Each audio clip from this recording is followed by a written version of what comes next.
Halo semuanya, Assalamualaikum warahmatullahi wabarakatuh. Selamat malam. Kali ini saya akan menceritakan sebuah cerita horor mistis. Cerita ini berjudul Kisah Misteri Penjual Nasi. Warung disantet hingga sepi pembeli.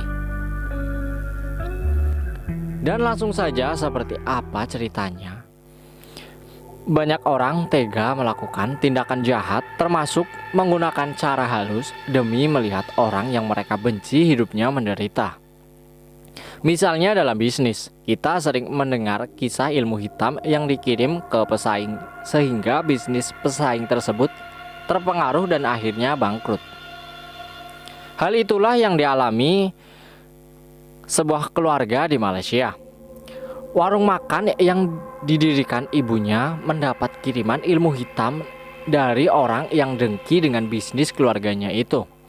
Dilansir dari website syakapkelly.my, dan begini kisahnya.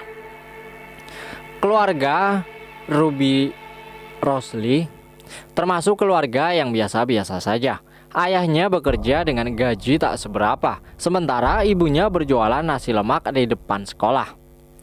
Awalnya belum banyak pelanggan, tapi setelah tahu nasi lemak ibunya ternyata enak, banyak orang yang membelinya hampir setiap hari. Ada langganannya gitu loh.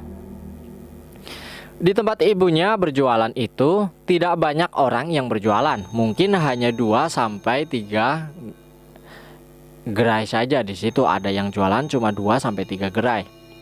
Sebenarnya ibu Robi Rosli bukan membuka warung makan, tapi semacam bot hamburger pinggir jalan. Meski begitu, orang terus datang dan langsung bungkus nasi lemak untuk dibawa pulang. Setiap hari masakan ibunya selalu laku dan habis terjual. Jikapun ada tersisa, tapi itu juga tinggal sedikit. Ibunya mulai berjualan nasi lemak saat Ruby Rosli masih duduk di kelas 1 SMA. Namun mulai kelas 3 ada beberapa peristiwa aneh yang menimpa jualan ibunya itu. Dia teringat ucapan teman-temannya saat melewati bot nasi lemak ibunya itu. Bot apa sih, kayak stand mungkin ya. Hari itu teman-temannya bilang jika bot nasi lemak ibunya itu tutup dan tidak ada orang yang menjaganya. Padahal Ruby Rosli mampir ke bot ibunya sebelum berangkat sekolah pada pagi harinya. Jualan yang awalnya laris, makin lama makin sepi. Orang mulai tidak ada yang datang sama sekali.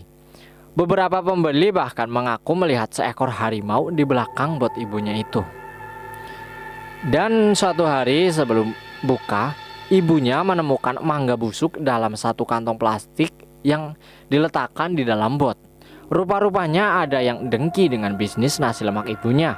Mungkin itu yang membuat orang-orang tidak bisa melihat bot nasi lemak ibunya itu.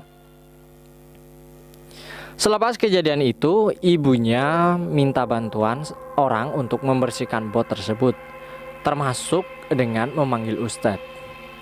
Jualan ibunya kembali berjalan normal. Tahun-tahun setelahnya menjadi ujian berat bagi keluarga Ruby Rosli.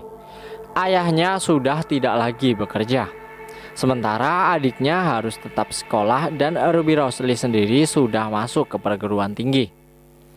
Alhamdulillah, awal tahun 2017 ada teman ayahnya yang menyediakan tempat jualan di depan kantor KPJ Kelantan. Ibu Ruby Rosli adalah penjual pertama di kawasan yang saat itu masih sepi.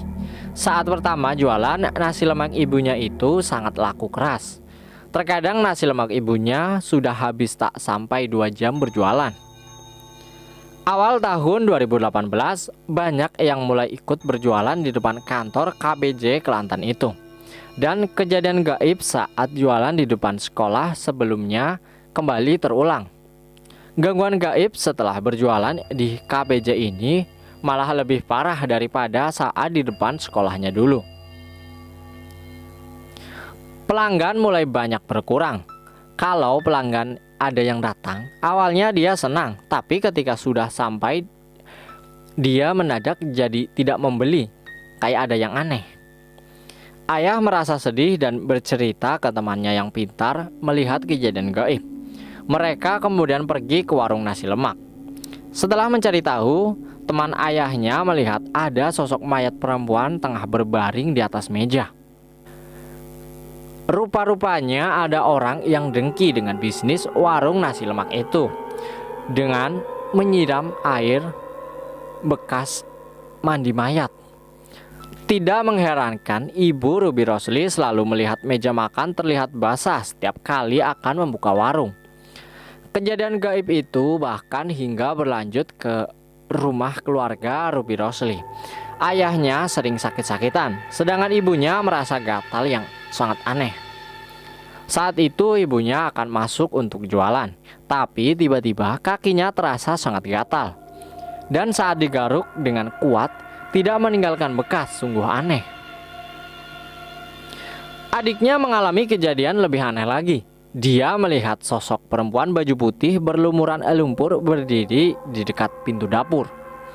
Sosok wanita itu mungkin yang pernah tertawa menyeramkan saat adik dan ibunya masak di dapur sekitar jam 4 pagi.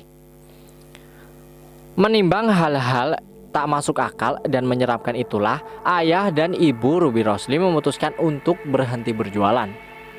Kasihan. Dan dengan begitu, kisahnya pun berakhir dengan demikian. Semoga bisa dipetik pelajaran hikmah dan manfaatnya bagi teman-teman yang menonton. Dan selalu berhati-hati dalam kondisi apapun. Akhir kata, saya ucapkan terima kasih kepada teman-teman yang sudah menyempatkan untuk menonton dan mendengarkan cerita ini sampai dengan selesai.